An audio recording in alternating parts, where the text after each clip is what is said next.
What does it truly mean to win?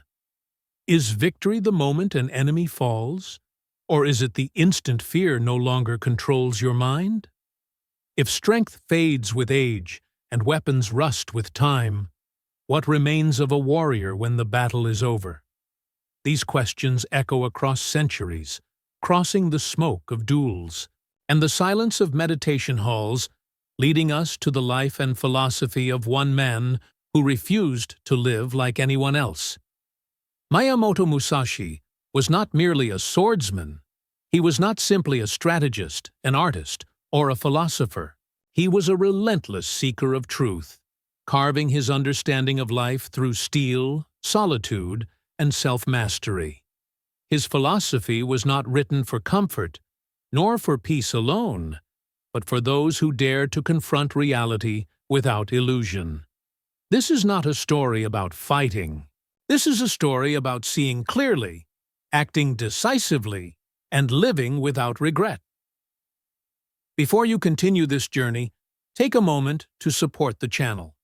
If you value deep historical stories that inspire strength, clarity, and purpose, please like the video and subscribe. Your support gives us the motivation to keep creating meaningful content for the community. Miyamoto Musashi was born in Japan during a time when chaos was normal and death was familiar. The late 16th century was an era of constant conflict, where survival depended on awareness, discipline, and adaptability. From a young age, Musashi understood that the world did not reward hesitation. His first duel, fought when he was still a teenager, ended in victory, but more importantly, it marked the beginning of a lifelong experiment. Musashi was not satisfied with technique alone. He wanted to understand the underlying principles that governed combat, decision-making, and human behavior. Every duel became a question. Every opponent became a mirror reflecting his own weaknesses. As Musashi wandered Japan, challenging schools and masters, he refined more than his swordsmanship. He refined his perception. He noticed that most people fought with fixed ideas, rigid forms, and emotional attachments. They clung to reputation, style, and fear of loss. Musashi learned to abandon these things. His philosophy began with a simple but brutal insight. Attachment creates blindness. When you fear losing, you cannot see clearly. When you cling to victory, you become predictable. True strength, he realized, lies in flexibility of mind before flexibility of body. This insight would later form the foundation of his most famous work, the Book of Five Rings. Yet the philosophy did not originate from writing. It emerged from experience, isolation, and ruthless honesty with oneself. Musashi lived simply, often in poverty, rejecting comfort not out of ascetic pride, but out of necessity. He believed that luxury dulls awareness, comfort weakens resolve. Only by stripping life down to its essentials could one understand its true structure. What makes Musashi's philosophy timeless is that it was never limited to the battlefield. Though born from combat, it applies to leadership, creativity, competition, and inner growth. He saw life itself as a form of strategy, where every moment demanded presence, timing, and intention. To live without strategy, in his view, was to drift blindly toward defeat. This first part of Musashi's philosophy introduces the core of his worldview: reality over illusion, awareness over emotion, and discipline over comfort. It sets the stage for a deeper exploration of how he understood the mind, the body, and the invisible forces that shape success and failure. His life was not about becoming invincible, but about becoming unobstructed. Miyamoto Musashi believed that discipline was not something imposed from the outside, but something cultivated from within. To him, discipline was not rigid obedience to rules or traditions. It was the ability to act correctly even when no one was watching, even when the mind searched for excuses. As he traveled across Japan, Often alone and with little more than his swords, Musashi learned that solitude was the most demanding teacher. In silence, there was nowhere to hide, no applause, no rivals to blame, no comforts to soften self-judgment. Solitude stripped a person down to their true nature. Musashi deliberately chose this life. While other warriors sought recognition, positions, or protection under powerful lords, he remained a ronin, unattached and unprotected. This was not rebellion for its own sake. It was a conscious rejection of dependence. He understood that reliance on status, allies, or routine weakens awareness. When a person depends on external structures, they stop sharpening their inner edge. Musashi wanted a mind that could stand alone in any situation. Through isolation, he discovered that most people are ruled by habit. They move, think, and react in patterns they have never examined. In combat, such patterns are fatal. In life, they are quietly destructive. Musashi trained himself to observe his own habits with ruthless clarity. When fear arose, he did not suppress it blindly. He studied it. When anger appeared, he did not indulge it. He watched how it distorted perception. This relentless self-observation became the core of his discipline. He wrote that one must polish the spirit and sharpen perception. This polishing was not spiritual decoration. It was mental cleanliness. A cluttered mind cannot respond accurately. Musashi believed that clarity of mind was the highest form of preparation. Physical training without mental discipline produced fragile warriors. Mental discipline without physical grounding produced empty thinkers. True strength required both to develop together, reinforcing each other through constant practice. Solitude also taught Musashi patience. Without distractions, time stretches. Impatience becomes visible. He learned that rushing decisions comes from insecurity, not strength. In duels, he often delayed his arrival intentionally, unsettling opponents who mistook punctuality for respect. This was not arrogance. It was strategy rooted in understanding the human psyche. He recognized that most people lose before the fight begins, destabilized by expectations and emotions they cannot control. Musashi's discipline was harsh, but not cruel. It was honest. He accepted discomfort as a necessary condition for growth. Cold, hunger, fatigue, and uncertainty were not enemies to be avoided, but tools to refine awareness. By embracing hardship voluntarily, he removed its power to break him unexpectedly. This approach shaped a mind that remained calm under pressure, adaptable under threat, and decisive in chaos. What emerges from this phase of Musashi's philosophy is a radical idea. Solitude is not loneliness, and discipline is not restriction. Solitude is a mirror, and discipline is freedom. When a person no longer depends on noise, approval, or comfort, their actions become precise and intentional. Musashi was not trying to escape the world. He was preparing to meet it without illusion. This foundation of discipline and solitude leads directly into Musashi's deeper insights about timing, perception, and strategy, where he begins to reveal how awareness itself becomes a weapon.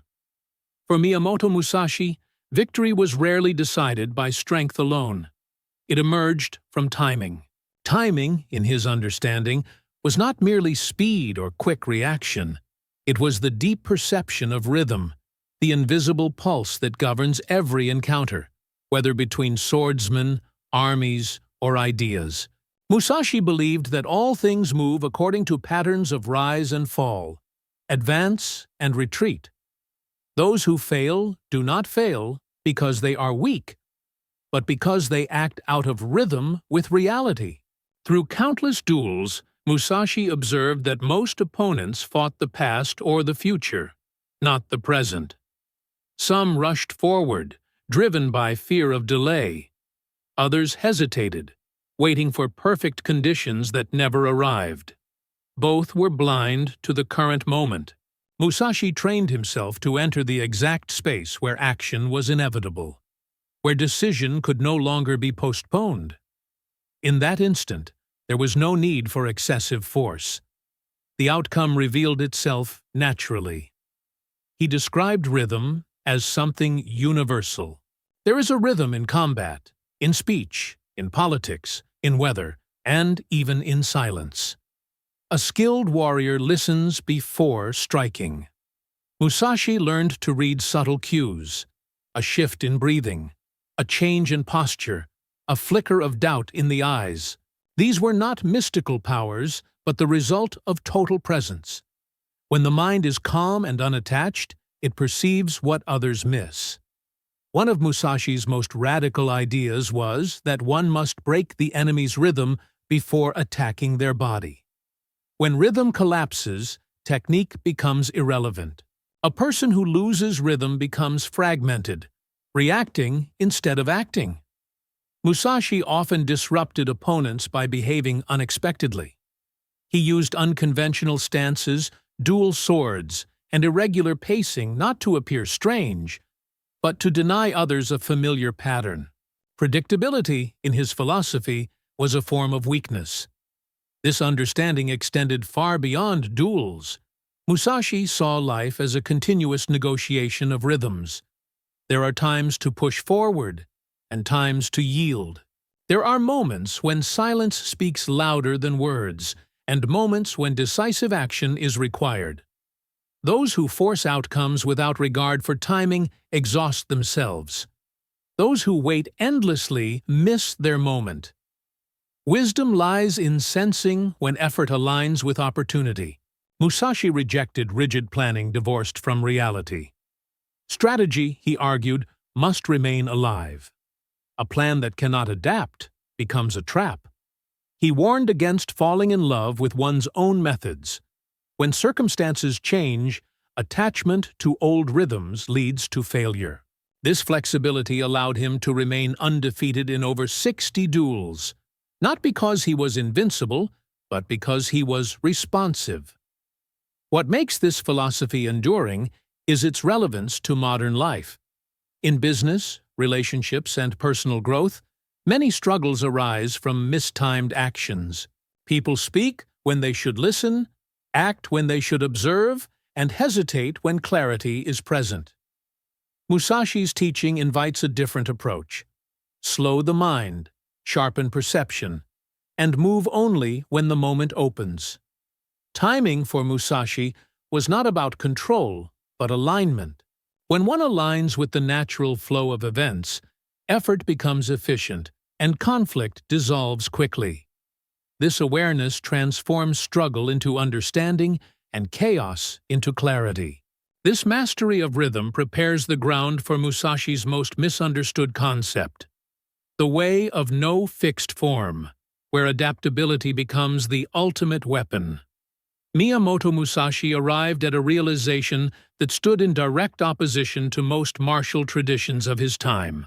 While schools fiercely protected their forms, techniques, and secret teachings, Musashi concluded that fixation on form was a fundamental weakness. Forms were useful for learning, but fatal when mistaken for truth. Reality does not repeat itself, and a mind chained to fixed patterns cannot respond freely. From this insight emerged one of the most powerful aspects of his philosophy: the way of no fixed form. Musashi did not reject technique. He transcended it. He trained relentlessly, yet refused to worship any single method. To him, form was a temporary vessel, not an identity. When people define themselves by style, rank, or doctrine, they stop seeing what is actually happening. In combat, this blindness costs lives. In life, it costs growth. Musashi sought a state where technique dissolved into intuition, where action arose naturally from perception rather than conscious calculation. This state is closely tied to what he described as emptiness. Emptiness was not absence or nihilism. It was clarity without obstruction. An empty mind is not dull. It is fully receptive. Musashi believed that when the mind is filled with expectations, fear, pride, or rigid ideas, it becomes heavy. Emptiness removes this weight. It allows one to move instantly, without hesitation or internal conflict. In duels, this meant responding to the opponent as they truly were in that moment, not as a theory suggested they should be. Musashi often defeated technically superior fighters because they fought their training rather than the present reality. Their minds were crowded with remembered lessons and anticipated outcomes. Musashi's mind remained open, unburdened by allegiance to form. This philosophy extended into his use of two swords, an approach that violated conventional wisdom. Rather than conform, he asked a simple question: what works? He saw no reason to limit oneself when reality demanded flexibility. His two-sword method was not a signature style to be imitated blindly, but an expression of adaptability. He warned against copying even his own methods, emphasizing that true understanding must be personal. Emptiness also meant freedom from ego. Musashi lived without concern for appearance or reputation.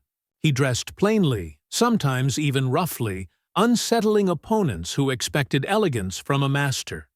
This was not deliberate provocation, but indifference. Ego, he believed, distorts judgment. When one fights to protect an image, they fight themselves more than the enemy. In life, this teaching is profoundly relevant. Many people cling to identities formed by profession, ideology, or past success. When circumstances change, these identities become prisons. Musashi's philosophy invites a different approach. Remain grounded in principles, not forms. Adapt without losing direction. Act without clinging to recognition. Freedom beyond technique does not mean chaos. It requires deeper discipline, sharper awareness, and greater responsibility. Without fixed forms, there are no excuses. Every action reflects one's true understanding. This is why Musashi's path was demanding. Emptiness is not comfort. It is exposure. Having stripped away form and ego, Musashi turned toward a broader understanding of strategy, one that unified combat, art, and life into a single path. For Miyamoto Musashi, strategy was never confined to the battlefield. To reduce it to fighting alone was, in his eyes, a shallow misunderstanding. Strategy was a way of seeing, a lens through which all aspects of life could be understood and navigated. Combat merely revealed its principles in their most extreme form. Life itself, with its uncertainty, opposition, and constant change, was the greater arena. Musashi defined true strategy as the ability to understand the overall structure of a situation while acting effectively within its smallest details. Many people, he observed, become trapped at one level. Some obsess over details and lose sight of direction. Others speak grandly of vision, but fail in execution. Musashi sought the balance between the two. He believed that a strategist must be able to zoom out, to see the whole, and zoom in to act decisively in the moment. This way of thinking shaped not only how he fought, but how he lived. Musashi studied painting, calligraphy, sculpture, and poetry with the same seriousness as swordsmanship. To him, these were not hobbies. They were extensions of strategy. In art, as in combat, timing, balance, emptiness, and intention determined success. A single brush stroke, like a single strike, could not be corrected once made. It required presence, confidence, and understanding. Musashi warned against narrow mastery. A person who excels in only one domain becomes fragile. When conditions shift, their competence collapses. By training across disciplines, he strengthened his adaptability.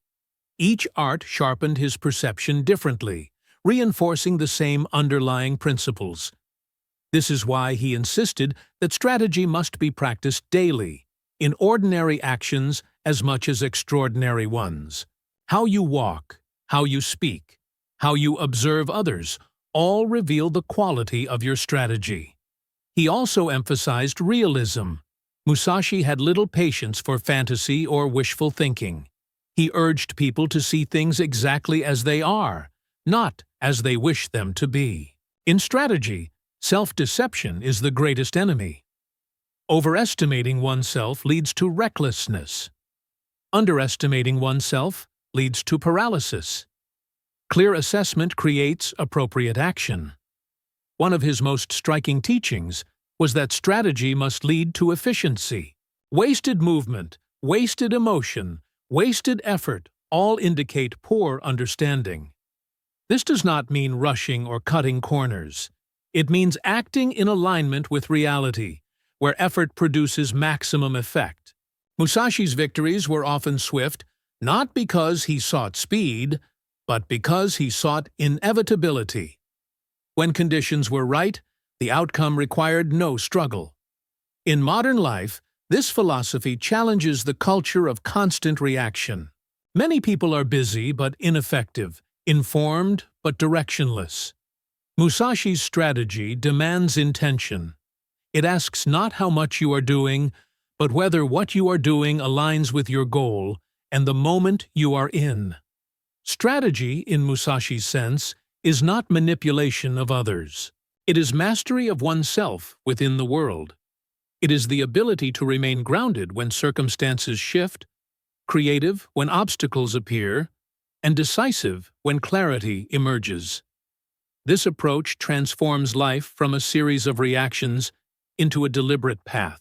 As Musashi's understanding matured, his focus turned inward, toward the greatest opponent he believed any person would ever face: the self. As Miyamoto Musashi grew older, undefeated and increasingly detached from worldly competition, his philosophy sharpened around a single realization: the most dangerous enemy is not the one standing in front of you, but the one living inside your own mind. External opponents can be studied, predicted, and overcome. Internal opponents disguise themselves as reason, emotion, and habit. They whisper hesitation, inflate pride, and distort perception. To defeat them requires a different kind of strength. Musashi never claimed to be fearless. Instead, he understood fear with unusual honesty. Fear, he observed, arises when the mind projects into the future, imagining loss, pain, or failure. In that projection, the present moment is abandoned. Once the present is lost, effective action becomes impossible. Musashi trained himself to return constantly to what was immediately in front of him. When attention is anchored in the present, fear loses its narrative power. He wrote that one must not let the heart be influenced by small things. This was not emotional suppression, but emotional proportion. Many people allow minor setbacks, insults, or doubts to dominate their inner world. Musashi saw this as a form of weakness, not because emotion exists, but because it is allowed to rule. Self-mastery meant choosing response over reaction, clarity over impulse.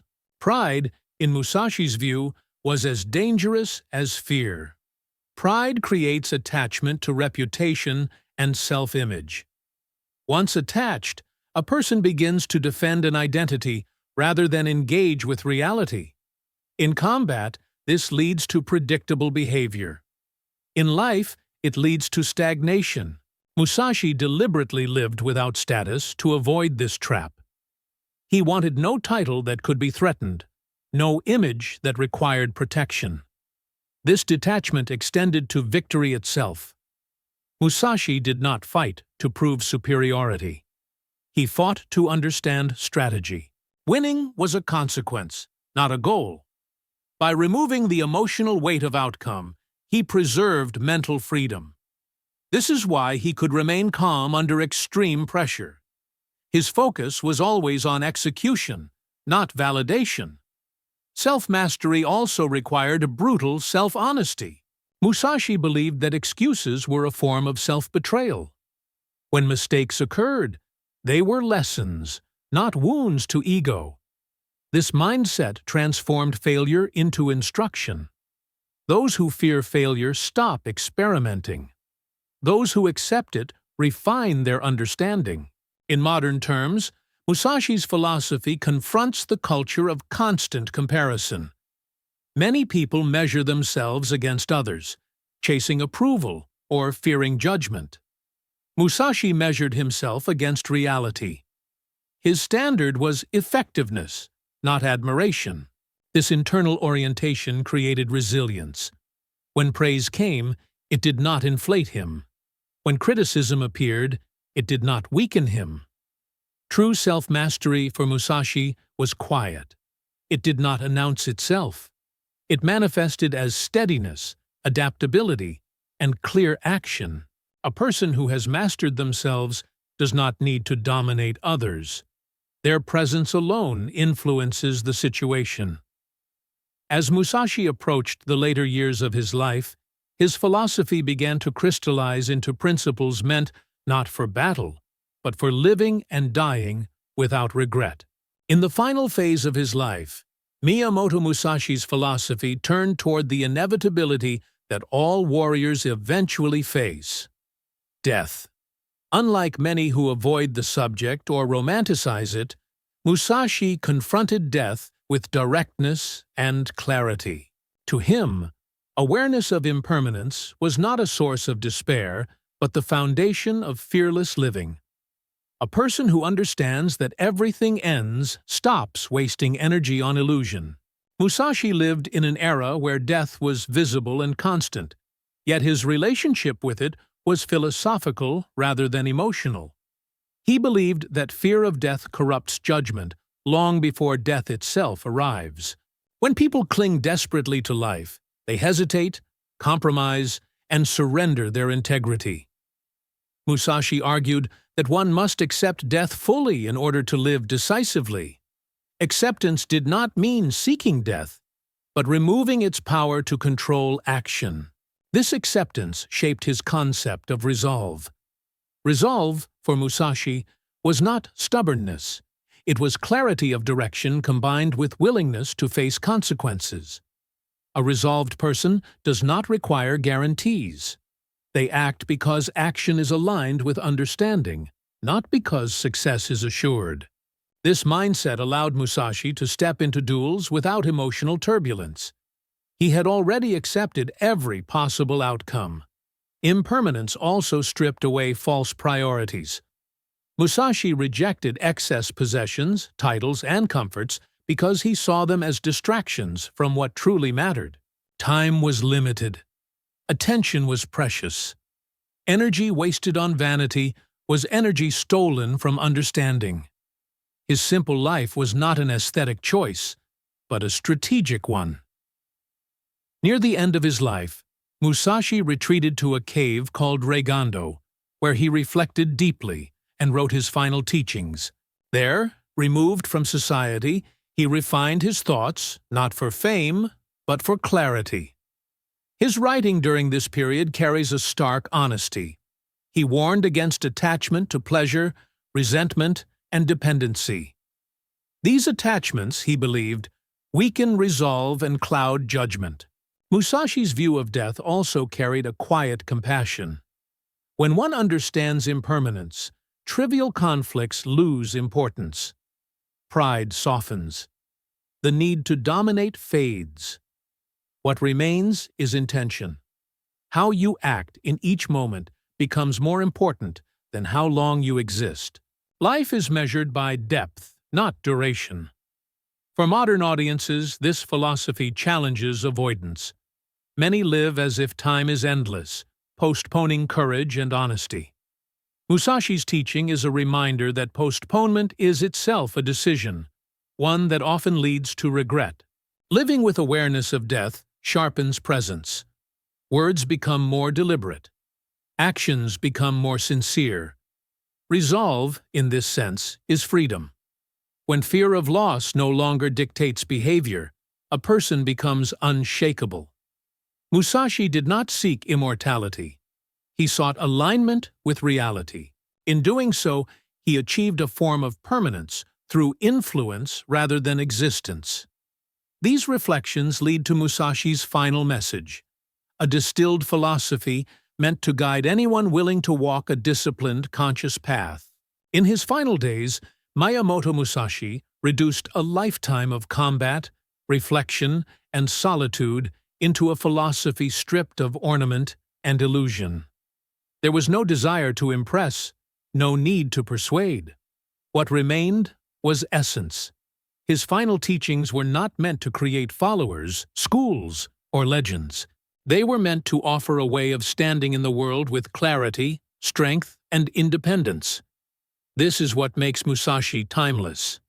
He did not teach how to win battles alone. He taught how to live without being internally defeated. At the heart of Musashi's complete philosophy lies a single unifying principle: see reality as it is, and act without distortion. Every idea he expressed, from discipline and timing to emptiness and self-mastery, serves this purpose. Illusion was the true enemy. Illusion created fear, pride, rigidity, and dependence. Remove illusion, and action becomes simple. Not easy, but simple. Musashi believed that most suffering is unnecessary. It is created by resistance to reality rather than reality itself. People resist uncertainty, aging, failure, and death. In doing so, they lose adaptability. Musashi accepted these conditions as fundamental. By accepting them, he conserved energy and directed it toward understanding and execution. This acceptance did not make him passive. It made him precise. His philosophy rejects extremes. He did not advocate blind aggression nor passive withdrawal. He walked a narrow path of awareness and intention. Engage fully, but without attachment. Commit completely, but without ego. This balance is difficult, which is why few achieve it. Musashi never claimed it was easy. He claimed it was necessary. In the modern world, Musashi's teachings feel almost confrontational. Today's culture often rewards noise over clarity, speed over timing, appearance over substance. Many are constantly connected, yet internally scattered. Musashi offers a counterpoint. Simplify, focus, observe, and act deliberately. Do not be distracted by trends, approval, or fear of missing out. Strategy requires depth, not constant motion. His emphasis on continuous practice remains deeply relevant. Musashi warned that understanding fades without application. Knowledge that is not embodied becomes decoration. This is true whether one is learning leadership, art, or personal discipline. Daily life is the training ground. How you respond to inconvenience, conflict, and uncertainty reveals the level of your mastery. Perhaps Musashi's most radical message is personal responsibility. There are no excuses in his philosophy. No one is coming to save you from confusion, fear, or weakness. This may sound harsh, but it is also empowering. If responsibility is yours, so is freedom. You are not trapped by circumstance, only by perception and choice. Musashi did not promise happiness. He promised clarity. From clarity, meaning emerges naturally. A clear life may still contain struggle, but it will not contain regret born of self-betrayal. This is the quiet power of his legacy.